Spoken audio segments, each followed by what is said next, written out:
প্রবাসী বাংলাদেশিকে হাতুড়ি দিয়ে পিটায় পিটায় নৃশংসভাবে হত্যা করছে। ফ্লোরিডাতে এক্স্যাক্টলি ঘটনাই ঘটছে।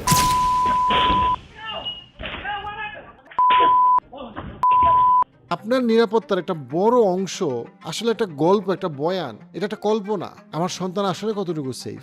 সিভিলাইজেশন হিসেবে আপনার সন্তানের জন্য নিরাপদ না, আপনার ইসলামের জন্য নিরাপদ না। এপ্রিলের 26 তারিখ ডোনাল্ড ট্রাম্পের করেসপন্ডেন্স ডিনার ছিল, যেটা খুবই প্রেস্টিজ একটা ডিনার, যেখানে ডোনাল্ড ট্রাম্প তার বউরে নিয়ে গেছে, আরো সবাই গুরুত্বপূর্ণ মানুষ গেছে। ওইখানে এক লোক শর্ট গান নিয়ে ঢুকতে গেছে এবং গুলি করে মারতে গেছে প্রেসিডেন্টে, এবং তখন প্রেসিডেন্ট তার বউরে নিয়ে ফালাইছে এবং ওই লোককে ঢুকাইছে। কিন্তু দেখেন, এই ডোনাল্ড ট্রাম্পই অন্তত 100 বার সাপোর্ট করে কি যে র্যান্ডম আমেরিকানরা গান নিতে পারবে। সে গান কন্ট্রোলার বিরোধিতা করে। যেই গান দিয়ে সে একবার গুলি খাইতে নিছিল, আবার এখন গুলি খাইতে নিছে। সে টাকা বাড়ানোর জন্য যে কোনো পরিমাণ ক্ষয়ক্ষতি, মানুষ হত্যা, ধর্ষণ, লুণ্ঠনকে সে স্বাভাবিক মনে করে। জিজ্ঞাসা করেন তো কোনো প্রবাসী বা আমেরিকান বাংলাদেশি কি আমেরিকা ছাড়া চিন্তা করতেছে কিনা? আপনি দেখবেন না। আমেরিকাকে তারা অনিরাপদ মনে করে কিনা? আপনার কাছে মনে হয় আমেরিকার সমস্ত শহর খুব নিরাপদ? আর আরেকটা নিরাপত্তার প্রশ্ন তো আছেই, যে আপনার 1-2 জেনারেশন পরে আপনার পরবর্তী প্রজন্মরা স্পিরিচুয়ালি নিরাপদ কিনা? তারা কি আর মুসলমান থাকবে কিনা? তারা কি মুসলমান হিসেবে প্রাউড ফিল করবে কিনা? তার মধ্যে হচ্ছে গিয়ে অ্যান্টি ইমিগ্রেশন ও মুসলিম বিরোধী চিন্তাধারা উগ্র ডানপন্থীদের মধ্যে অনেক বেড়ে যাচ্ছে। তারা মুসলমানদেরকে আর পছন্দ করে না, তারা ইমিগ্রেন্টদেরকে আর পছন্দ করে না। মুসলমানরা হয়ে যাচ্ছে নতুন শত্রু তাদের কাছে। সেটা লন্ডনে সত্যি। লন্ডনে গত মাসে একজন ভদ্রমহিলাকে গাড়ি চাপা দিয়ে মারার চেষ্টা করলো, একজন হিজাব পরা ভদ্রমহিলাকে। বাট একদিকে আমাদেরকে বাংলাদেশকে বিল্ড করার চেষ্টা করতে হবে, আরেকদিকে আমাদেরকে চিন্তা করতে হবে, আচ্ছা বাংলাদেশ থেকে যদি আমার ছাড়তেই হয় নিরাপত্তার জন্য, সমস্যার জন্য, ডেফিনেটলি বাংলাদেশের নিরাপত্তার সমস্যা আছে। আমি বাংলাদেশের বাইরে যদি আমি যাই, দেন আমি খালি কেন ওয়েস্টার্ন ওয়ার্ল্ড চিন্তা করি? আচ্ছা ওয়েস্টার্ন ওয়ার্ল্ডে আমি পড়াশোনা করলাম, কারণ মাস্টার্স পিএইচডি করার জন্য ওয়েস্টার্ন ওয়ার্ল্ড খুবই ভালো, ফাইন, ওকে। বাট দেন আমি সারা জীবন আমার রিটায়ারমেন্ট, আমার ছেলে মেয়েকে বড় করার জন্য কেন আমি পৃথিবীর এই যে আরো 190টার বেশি দেশ আছে, সেই দেশগুলোতে আমি দেখি না? স্পেশালি আমরা কেন মুসলিম প্রধান দেশগুলোকে আমরা দেখি না, যেটা বাংলাদেশের থেকে উন্নত এবং নিরাপদ? সেটাও যদি আমি না পারি, কেন আমি অ্যাটলিস্ট এমন কোনো দেশে যাই না যেই দেশ অ্যাটলিস্ট ইসলামের শত্রু না, যেমন চায়না অথবা আফ্রিকা অথবা আরো যত জায়গায় অপরচুনিটি আছে? কেন আমরা স্টাক যে ও বাংলাদেশ থেকে বাইরে হইতে হবে, কারণ বাংলাদেশ নিরাপদ না, এবং বাংলাদেশ থেকে বাইরে হইলে আমাকে আমেরিকায় যেতে হবে, ওয়েস্টার্ন কান্ট্রি যেতে হবে, যেখানে তারা মুসলমানদেরকে পছন্দ করে না? বোঝাই যাচ্ছে। এবং তারা নিরাপদ না, তারা নিরাপদ না নানা দিক থেকে। আরেকটা অ্যাঙ্গেল দেখাই, যেটা না দেখাইলে না, সেটা হচ্ছে ক্যালিফোর্নিয়ার ইকোনমি হচ্ছে almost $4 trillion. California is almost, আর ইকোনমি ইজ ইকুয়াল টু ইন্ডিয়ার economy, almost that is how important California is. California কিন্তু মানে পৃথিবীর, মানে আফ্রিকার প্রায় 30টা দেশ যোগ করলে শুধু ক্যালিফোর্নিয়ার ইকোনমি হবে $4 ট্রিলিয়ন, অলমোস্ট 3.9। ক্যালিফোর্নিয়াতে 3 জনের ইন্টারভিউ নেওয়া হয়েছে খুব রিসেন্টলি, 3 জন ভদ্রমহিলা, এবং এরকম ঘটনা আরো অনেক আছে ইন্টারভিউ নেওয়া হয়নি, যেখানে একজন মা এসে বলতেছে যে আমার 13-14 বছরের মেয়েটাকে স্টেট নিয়ে গেছে। কেন নিয়ে গেছে? আমার মেয়েটা, আমি জানতামও না যে 11-12 বছর থেকে স্কুলে গিয়ে স্কুল কাউন্সিলের সাথে কথা বলে, কি নিয়ে কথা বলে, বিভিন্ন বিষয় নিয়ে কথা বলে। অ্যান্ড আফটার 2 ইয়ার্স আমার মেয়েটা ইজ আইডেন্টিফাইং অ্যাজ ছেলে। আমার মেয়েটা বলতেছে সে আসলে ছেলে। তোমার তো এখনো বয়স হয় নাই, তুমি এগুলো নিয়ে পরে ডিসিশন নিও, এগুলো নিয়ে তুমি এখন কেন চিন্তা করতেছো? সাথে সাথে আমার মেয়েটা, যে নিজেকে এখন ছেলে দাবি করে, সে গিয়ে স্কুলে কমপ্লেন করলো যে আমি নাকি তাকে জোর করতেছি, যেটা আমি করি নাই, আমি তাকে মারিও নাই, তাকে বকিও নাই। অ্যান্ড স্কুল সাথে সাথে পুলিশ পাঠাই দিল আমার বাসায়, এবং আমাকে হুমকি দিচ্ছে পুলিশ যে তুমি যদি তোমার বাচ্চাকে নিরাপদ দূরত্ব না দাও, তুমি যদি তাকে কোনো থ্রেটনিং কথা বলো, তুমি যদি কিছু করো, আমরা তোমার বাচ্চাকে পার্মানেন্টলি নিয়ে যাবো, কারণ আমরা মনে করি যে তোমার বাচ্চা তোমার কাছে সেফ না। তোমার বাচ্চা কার কাছে সেফ? তোমার বাচ্চা ওই স্টেটের কাছে সেফ। তো তোমার বাচ্চা, যে বাচ্চাটাকে তুমি পেটে ধরছো, জন্ম দিছো, 2 বছর দুধ খাওয়াইছো, সে তোমার কাছে সেফ না। সে কার কাছে সেফ? সে স্টেটের কাছে সেফ, যেই স্টেট ট্রিলিয়নেরদেরকে তৈরি করে, বিলিয়নেরদেরকে তৈরি করে, যে বিলিয়নেরদেরকে ট্যাক্স দিতে হয় না। কারণ তুমি মিডল ক্লাসকে, ক্যালিফোর্নিয়াতে ট্যাক্স কিন্তু মানে ইজ আনবিলিভেবল, 35-45%, কিছু কিছু ক্ষেত্রে অলমোস্ট 50% ট্যাক্স। ওই ট্যাক্সের টাকা কি হচ্ছে?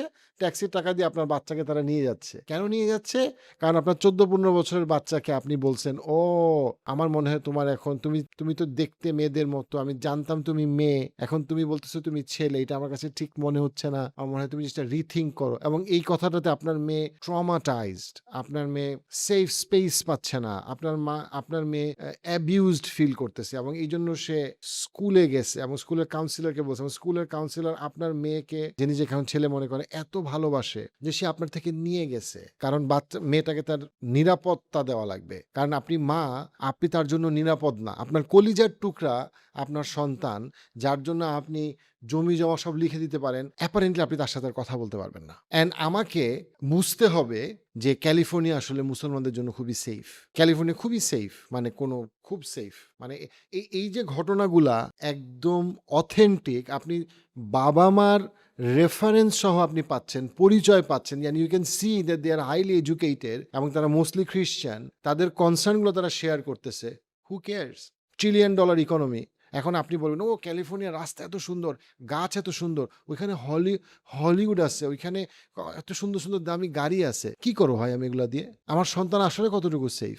সে physically safe, but say spiritually কতটুকু সেফ? ওই সোসাইটির মধ্যে আমার ছেলে বা মেয়েটা যে বড় হবে, ঠিক আছে, যদি সে সমকামী নাও হয়, সে যেই কালচারটা দেখবে সেটার মধ্যে সে আসলে কতটুকু সেফ? সেফটি বলতে আমি কি বুঝবো? মুসলমানদের কাছে তো প্রথম সবচেয়ে ইম্পর্টেন্ট সেফটি হওয়ার কথা হচ্ছে গিয়ে হেদায়েত, যে সে কি আল্লাহর পথে থাকবে কিনা। সে যদি আল্লাহর পথে না থাকে, দেন একটা মুসলমানের কাছে এর থেকে তো বড় না পাওয়া তো আর কিছু নাই, যে আমার সন্তান হেদায়েতের পথে নাই। এবং এখন ডেফিনেটলি হেদায়েতের মালিক আল্লাহ, বাট আমাকে তো তাকে আল্লাহর পথে রাখার জন্য চেষ্টা করতে হবে। সো আপনি যখন বাইরের ফ্যাক্টরগুলো দেখতেছেন, আপনি বলবেন যে ও না, একটা তো আমি বললাম যে ফ্লোরিডার যে রিসেন্ট ঘটনাটা, অথবা that's how bad the situation is. আমার সন্তান 3টা গার্লফ্রেন্ড নিয়ে বাসায় আছে এবং সে যা ইচ্ছা করতেছে, অ্যান্ড আমি তাকে কিছু বলতে পারবো না। কিছু বললে স্টেট তাকে আমার কাছ থেকে নিয়ে যাবে, অথবা সে সিম্পলি মুখের উপরে দরজা লাগাই দিয়ে সে চলে যাবে। অ্যান্ড সে প্রতি ক্রিসমাসে যদি আমাকে দেখা করতে আসে, দেন আমি মনে করব যে আমার সন্তান একটা অসাধারণ সন্তান, কারণ সে প্রতি ক্রিসমাসে আমাকে চিঠি লেখে বা প্রতি ক্রিসমাসে একবার ভিডিও কল করে। That is like amazing son in মানে মানে আমেরিকান বা অস্ট্রেলিয়ান বা কানাডিয়ান কালচারে। এই যে নিরাপদ আমেরিকান নাগরিকরা হালকা দেখেন, ট্রাম্প 2027 সালের বাজেট প্রপোজ করছে এবং ওই বাজেটে ডিফেন্স স্পেন্ডিং $450 বিলিয়ন বাড়ানো। এটা বলে রাখা ভালো, আমেরিকার ডিফেন্স বাজেট অলরেডি রিডিকুলাসলি হাই। আর অন্য সব কিছু যেটা সাধারণ মানুষের দরকার, যেমন স্বাস্থ্য খাত, হাউজিং, শিক্ষা, সব কিছুতে খরচ কমানো হয়েছে। এখানে বলে রাখা ভালো, আমেরিকার পাবলিক স্কুলের র্যাঙ্কিং পৃথিবীর প্রথম 30টা দেশের বাইরে, 30-এর বাইরে, যদিও আমেরিকার ইকোনমি সবচেয়ে বড়। তার মানে কি দেখেন, তার মানেটা খুব সিম্পল।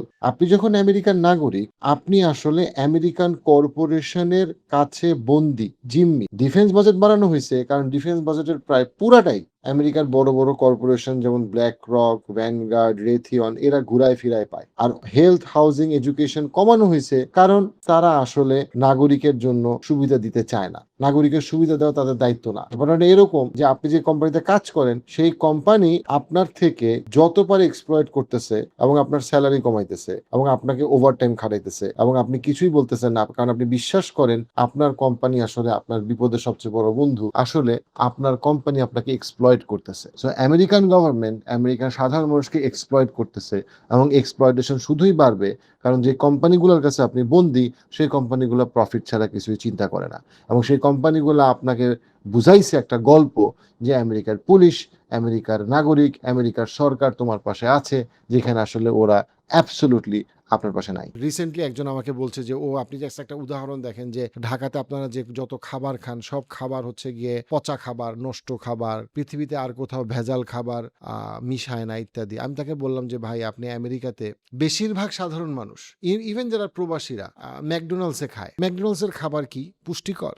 আপনার কোনো আইডিয়া আছে? ডক্টর বার্গ ক্যাটাগরিক্যালি বলছে ম্যাকডোনাল্ডসের খাবার খাওয়া আর একটা প্লাস্টিক চিবায়ে খাওয়া, মানে এরকম একটা প্লাস্টিক চিবায়ে খাওয়া, প্রায় একই রকম মানে পুষ্টিগুণ আছে। দ্যাটস হাউ ডক্টর বার্গ আমেরিকার একজন প্রমিনেন্ট প্রফেসর, যে ইন্টারনাল মেডিসিন এবং নিউট্রিশন নিয়ে কাজ করতেছে লম্বা সময়। এবং সে বলছে, ডক্টর বার্গ বলছে যে আলট্রা প্রসেসড ফুড, যেটার এক্সাম্পল হচ্ছে গিয়ে ম্যাকডোনাল্ডস, এটা হচ্ছে গিয়ে number 1 cause for cancer in America. এবং আরও অন্য অনেক কার্ডিয়াক অ্যারেস্ট বা হার্ট ডিজিজের কথা বলছে, যেটা আলট্রা প্রসেসড ফুডের সাথে কানেক্টেড। অবশ্যই বাংলাদেশের খাবারে অনেক প্রবলেম আছে, বাট আপনার আমেরিকাতে যদি আপনাকে হেলদি ফুড খাইতে হয়, তাহলে যে পরিমাণ পয়সা দিতে হবে, তার ধারে কাছের পয়সা আপনি যদি ওই অনুপাতে বা ঢাকাতে বা বাংলাদেশে খরচ করেন, আপনি ওই রকমই হেলদি ফুড পাবেন, সম্ভব। আমি বলতেছি না আপনাকে বাংলাদেশ থাকতে দিন এগেইন, আমি জানি বাংলাদেশ এবং ঢাকার অনেক প্রবলেম আছে।